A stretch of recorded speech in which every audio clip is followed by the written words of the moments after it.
Do you need a quick and easy rotisserie Chinese duck recipe? If you do, then make sure you stick around.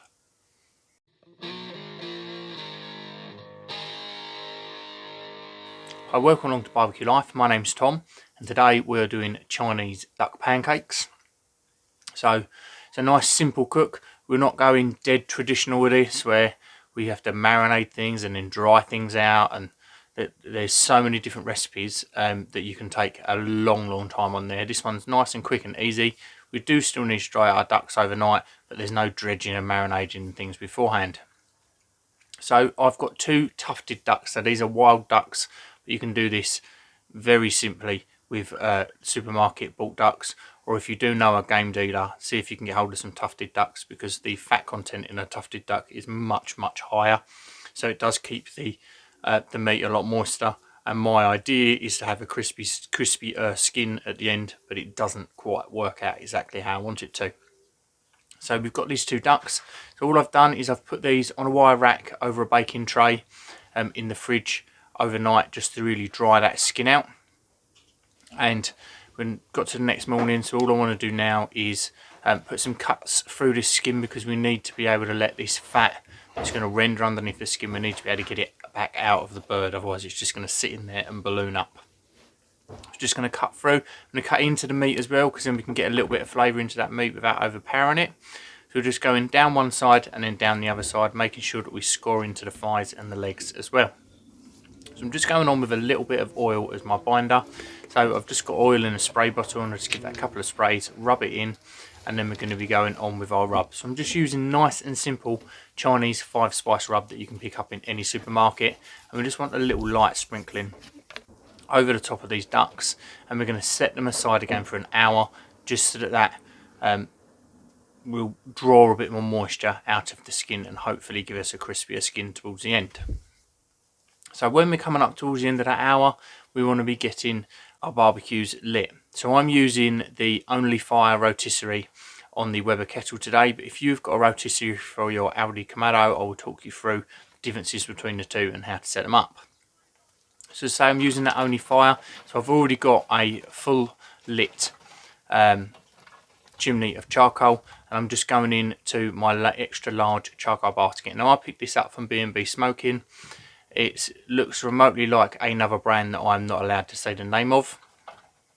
So you've got a chamber for putting your charcoal in, and a chamber for putting your liquids in should you want to. We're not going to be using that liquid chamber today because we don't need to. I don't want to create any steam in there. I just want a really hot heat. It's a really nice size charcoal basket for the Weber kettle, and it works well with a rotisserie, because the rotisserie just kind of sits on the outside of that, so you've got a really nice fierce heat on one side and then the meat hanging over the other. So we're going to pour that charcoal into that charcoal basket, and then I've picked up some turkey roaster pans at Christmas that were going cheap, that have been left over. And now these are ideal for if you are using a rotisserie, even if you're just using these standard baskets, or if you don't have baskets at all and you've just got your charcoal banked over to one side. These work really well because they're going to sit underneath your meat, and they work as a block so that the air can't get up underneath the other side of the barbecue. The air can only come up underneath your charcoal, giving you a hotter, faster burn. So we're just going to manipulate that slightly. We just need to bend the side in to give it a bit more of a straight edge, so that sits in there, and shut the lid down. And we're just going to wait for the kettle to come up to temperature. Now we want to get it as hot as we possibly can when we put these on.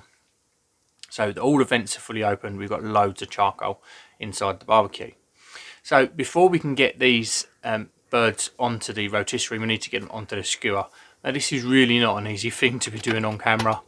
There's so much going on that you can't really see too much, but it's as simple as you push your skewer through the middle, and then because these are quite small birds, the prongs aren't going to be holding the birds into position, so we're just going to use them to push in on each other and hold the bird into position so that it doesn't rotate on the skewer. So we've got that all nicely locked into place. Our temperature is come up to about 350 degrees C inside the barbecue. So I've set the vent over the opposite side from where the charcoal is, and we're just going to get our rotisserie on. If you were using the Aldi kamado, then I would suggest using a deflector plate directly underneath, because we don't want a direct fire directly underneath the birds, because of the fat that's going to drip out of these. You can end up with a massive grease fire, and by using that deflector plate, it does give you the option to be able to put a drip pan underneath there. So just get the drip pan. I intend to use a paella pan. You can see it behind me here. So there's a link for this in the description below, Amazon affiliate link. Put that underneath, and that is going to catch all of your drippings underneath and stop you from having a grease fire. So that would be an indirect cook, but by using the deflector plate, where in the Weber we're doing an indirect cook because we are over from the side of the charcoal. The rest of the cook is going to be exactly the same between the two. So we've got this in, we've got sitting about 350 degrees C, and we're going to leave these in for 10 minutes. So it doesn't sound very long, because after 10 minutes we need to go on with our nice Chinesey sauce. So to knock this up, it's quite simple. It's a teaspoon of Chinese 5-spice, and then a nice little glug of orange juice, so probably about 3 or 4 tablespoons of orange juice, and then 2 teaspoons of Hoisin jarred sauce. We're going to mix that through, get them flavours infusing, and after that 10 minutes we brush this onto our birds while they're rotating. And this is going to give us a nice flavour on the outside. The sugars in this are going to help caramelise, so it's going to help with the flavour of our skin. And we just want to brush this on every 10 to 15 minutes. And as I say, it just gives you a nice flavour on the outside of this bird without overpowering anything on the inside. So put the lid back on, come back again after 15 minutes, give it another coat, and you can see that the colours are really starting to change on there.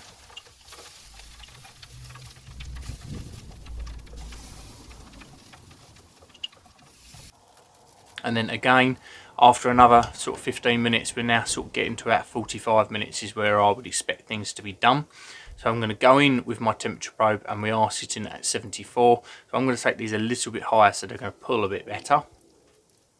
But 74 is most definitely safe for duck. You can be pulling duck a lot earlier and having it rare, but you don't tend to have that in pancakes. We take it up to a higher heat so it shreds away better. So say we're at 74, so I'm just going to go on with my last lot of this sauce. So completely smother that again, and we're going to just keep that in there for another 10 minutes, and then we'll pull them off. So I'm not too fussed about that internal temperature. It's gone past the 74, so I know that we're going to get to a nice pulling temperature, and with the fat content in duck, it should still be nice and moist on the inside. You take that off, put that onto a plate, and now I don't touch these for 10 minutes because you can't get the prongs and the clamps off of the rotisserie without burning your hands, even using gloves. The metal the conductiveness of that metal sitting in a barbecue that's been running at 350 degrees C is mental. So I leave it to chill out for 10 minutes. This helps with the ducks resting anyway, and then we undo that key, pull the end off, get the ducks onto our serving platter, and I'll leave them again for about another 10 minutes once they're off that skewer. So they've had a 20-minute rest time, and this just lets all of the juices and everything redistribute throughout it. It lets any of the fat that's left on the outside drain away, because we don't want too much of that, and it just gives you a better bird. It's much less tough if you can let things rest as well. So after that 20-minute total rest time, just going to go in with our knife, slice the breast off, and as you can see, it's still so moist on the inside, and there's still fat on the outside in between the breast and the skin that still hasn't rendered out. So the tufted duck wasn't the way to go. I thought by having that extra amount of fat that this would be the optimum way to do things, but it's still not quite right. So we're going to got another breed of bird to try later on in the year when we get back into the hunting season, and we're going to try again so that we can nail that crispy skin on the barbecue. So to make up our pancakes, I bought some Chinese pancakes. I picked these up in Sainsbury's because there's not many supermarkets you can just buy the pancakes now. So these are going to steam indoors just to cook through. Slice up some spring onions. I love spring onions in my Chinese duck rolls. So it's really simple to make up. I've already put these spring onions onto the pancake. I'm just going to go in a light piece of Hoisin down the outside. I don't want loads and loads of Hoisin. I still want to be able to taste that duck, and it is a very powerful flavour, Hoisin. So just a small amount down the outside. We layer on some duck, roll it up, and it's time to give it a bite. So we're all nicely rolled up. So that's everything you want from a Chinese duck pancake. The skin could have done with being a little bit crisper, but I can never ever get it crisp outside. Use these different species of duck, knowing that they are generally more crispy, and there was a hell of a lot more fat in there than what I would normally have on a wild duck, but just still wasn't quite right. But the flavours in there are nicely balanced. We don't want to be taking over the taste of the duck with that Chinese 5 spice or with the hoisin. It just, everything enhances everything, and you can still taste the duck along with your Chinesey flavours. So if you like what we're doing here at Barbecue Life, then please do subscribe to the channel. Make sure you like the video, leave me a comment. You know how important that is, and thank you very much for watching. Cheers.